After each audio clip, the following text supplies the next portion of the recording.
Hi folks, welcome back to the Hoard. January 11th, 2016, about 3:30 p.m. We're looking at 33 degrees. That one says 40, that one says 35. And that tells me my batteries are all charged. For those of us who do temperature in centigrade, it's 0.9 degrees with 20% humidity according to this. Just a quick discussion on China quads. And we'll talk specifically about this one in a moment, but just quickly, the Hoard has 4 China quads in it. So, not that I have tons and tons of experience with them, but a little bit, so let's talk about them. Those back there, the pretty red one closest to us, I paid $75 for it. It has a broken chain. The yellow one in the back, I don't know how well you guys could see it. You kind of see the headlight right there in the yellow. That was another $75 deal.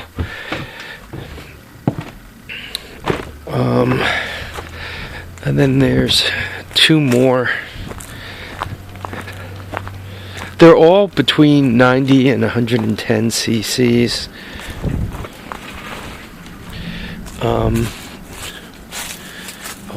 Excuse me. This is the last one. It's a little bigger, but it's only 110 cc's. So that's my fleet of China quads. Typically, you look them over, and you really have no clue who made them. It could be, quite honestly, many different companies all at the same time. And even if you do know which company in China made it, unless it's like Tao or somebody like that, how are you going to have any clue to what the quality really is? Let's get a little extra light here. Let's specifically talk about this one. This one here, it was in better shape. It's been outside. This one here came from a guy that I had done some business with at the car show, the one up in Rhinebeck. So I have to admit I did not use as much due diligence as I should have. That's another way of saying I think I was screwed. I paid $150 for it. He said it was his son's, and he said it ran good and everything was great, and so forth and on. Once again, when I bought it, it was prettier. It's been outside, so the stickers faded and so forth. Anyway, I get it home, and he told me it needed a starter. So I get it home, I open up the starter, and the starter's burned up. That should have given me a hint that I was skating on thin ice. But I asked some questions, and William Staton particularly had quite a bit of experience with these, and he said, no big deal, you just got to figure out if you have a top starter or a bottom starter, get that starter, slam it right on there, everything will be good. I slammed the new starter on there, and I realized the old starter burned out because the motor was seized. So, ugly. And at that point, I became kind of frustrated with it, and I left it outside. I dragged it in specifically because I have that, nice fresh China engine over there, and I wanted to see what parts are interchangeable, and I wanted to finish getting the story on this thing before I call it dead. If you look at it closely, both sides, you don't see a shifter, so this is the one with an automatic on it. Such is life. The front end doesn't appear to be broken anywhere, but there must have been an adult riding it or something, and they pulled back on the yoke here, and they bent it. So one of the things to really spend some time with, I think I think it was a little bit restricted when I got it, and for me, moving it about, I might have made that a little bit worse. These things are thin. I mean, you say, oh, that's the front bumper. No, the whole thing is only this thick, right? I mean, it's not thick at all. This stuff is thin. So if your 50-year-old kid is riding around, 50-pound kid is riding around on it, not too bad. If your 50-year-old friend who weighs 200 pounds is riding around on it, not so good. This bike also is cracked here. Right, you guys could see the boogers and there. So the rear end actually broke loose, and they tightened the hell out of the chain. This chain is like ungodly tight. Once again, I paid $150 for this thing, and things I should have looked at. Look for bent stuff, particularly this steering shaft. Obviously not a good thing. Look for cracked welds, particularly where the suspension hooks up. These down here and there, very common places, the back too. Make sure they're not cracked, make sure none of this is cracked, right? Turns out, once again, the front end wasn't broken. The back end, this being cracked, that's not good. This thing has some grease fittings on it. I think this is the one with the grease fittings on it. Yeah, there you go. Right, you got grease fittings.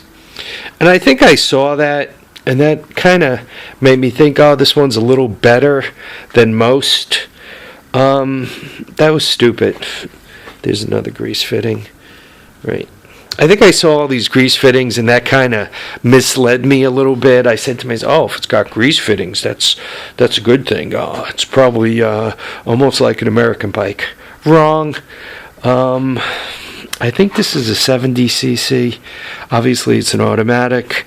Obviously, it's seized. And what I have it in here for is, once again, I'm trying to figure out what I'm going to do with it.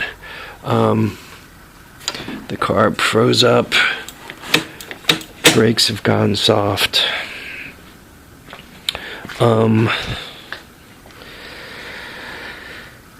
It does have the 4-wire alternator.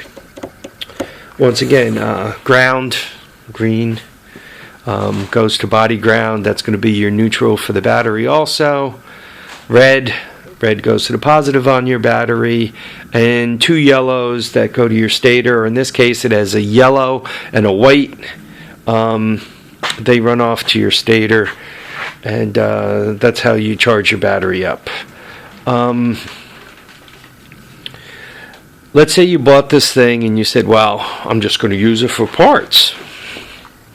Not a bad thought. All 4 tires hold air, but unless you like them, that one's got a little meat on it. The other side doesn't. This one's got a little meat on it. This one's a tad better. So 3 out of 4 tires, all 4 tires hold air. I guess that's something. The carburetor is something. It's got the key switch, right, and so forth. But in my mind was not buying this thing for parts. In my mind was buying it as a runner. So there's that one. The other one I got, which was also $150, was the 110 that's out in that shed. I actually had to spend quite a bit of time futzing around with it, with the ignition on that thing. I did finally figure out how to wire it up. I did finally replace the CDI on it, and I did get it to run, and it runs pretty good. It's got a 4-speed in it, no reverse. What do I have invested in that? I paid the $150. I think I threw a battery into it, and I think I threw the CDI into it. So all told, I probably have about $200 into that. Once again, all 4 tires hold air. It starts, it runs, it moves. Carburetor's good. I think I might have thrown a carb on that thing too. So yeah, there's all of $200, maybe slightly more invested in it. That one too has grease fittings, and on that one the metal's a little thicker than this. Just to give you an idea of how thin this metal is, I was able to put it up there by myself. Did I just pick it up in my arms like you would pick up a calf or a dog or something? No. I kind of put one tire up and then grabbed the sissy bar and finished bringing it up. But if I really had to, if my life depended on it, I probably could pick it up like a calf and put it up there. Or if I had to bring it down, I could probably pick it up like a calf and kind of drop one side down onto the tires and then kind of shift my hands around and get it to the ground. About paying, I don't know, what do these things cost? $600 new, something like that. I don't know. Back to Bill William Statton. His daughters have one, and frequently when he has his when he's doing his videos, his kids are just running around his property. So it seems that they're putting a lot of miles on it, and it seems to be taking whatever they're doing to it. Though he said he had a couple of these. He had one bigger one that the front arm broke off of, and he had a pretty good wreck with it. And his daughter had one, and from his description of what happened, he ended up having trouble with the back brakes going bad, and it turns out his frame was cracked, and his brake line got pulled on or broken or whatever transpired with that. So I guess one would say his luck wasn't great with them either. When you're looking at thin metal, if you're using it like one of those battery-powered big wheel things, or Hot Wheel, or I don't know, one of those things, couple of 6-volt batteries in them. The kids ride them around. They're made by Pines. What is it? Pergo makes them also. There's a couple of different. If you're going to use it kind of like that, I guess it could probably, take it. From a money point of view, a fancy electric one costs $3 and change. These cost $6, so you're looking at more money. The electric one, you could, if you have a big basement, you could let the kid ride it around in the basement. Or if you got a big driveway, you keep them on the driveway.